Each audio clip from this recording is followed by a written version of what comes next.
2 कोटी होते तर सोडून दिले, मग 18 लाखावर आले, मग 1,500वर आले. एवढी रक्कम जर भेटली असेल तर ते तातडीने त्या जे काय पथक होतं हे पाहतील. नसतं त्याची चौकशी निवडणूक आयोग करेल.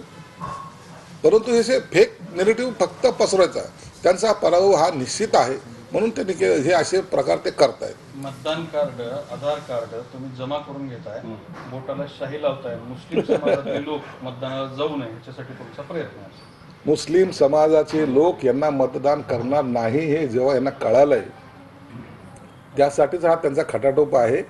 आणि आता आपला पराभव समोर दिसतोय, यामुळंच हे असे वेगवेगळे प्रकार, ज्याला कपट कारस्थान जे म्हणतात, ते करण्याचा त्यांचा प्रयत्न चालू आहे. परंतु याला कोणी जनता थारा देणार नाही. तुमच्याकडे मतदारसंघामध्ये कालीचरण महाराज आले, त्यांनी जरंगेबद्दल वादग्रस्त विधान केलं. ही सभा तुमच्यासाठी होती असं सांगितलं जाते. दुसऱ्या बाजूला तुम्ही आज जरंगे पाटलाची भेट घेतली. नाही, ते कालीचरण महाराजांचा माझा काही संबंध नाही आणि त्या स्टेटमेंटचा त्याच्याशी माझा अर्थार्थ संबंध नाही. त्याच्यात मी भाष्यही करणार नाही. जरांगे पाटील हे आजारी होते, त्याला सरांना लागल्या होत्या त्यांना, आणि त्यांचं माझं नातं एक मित्रत्वाचं नातं आहे.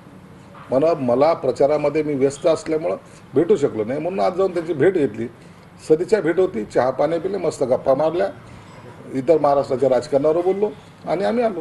कालीचरणची सभा तर तुमच्यासाठी तुमच्या मतदारसंघात झाली. त्यांनी प्रेसही घेतली. त्या प्रेसमध्ये सांगितलं होतं एकनाथ शिंदेच मुख्यमंत्री होणार. शिंदेच त्यांनी ते काय बोलले त्या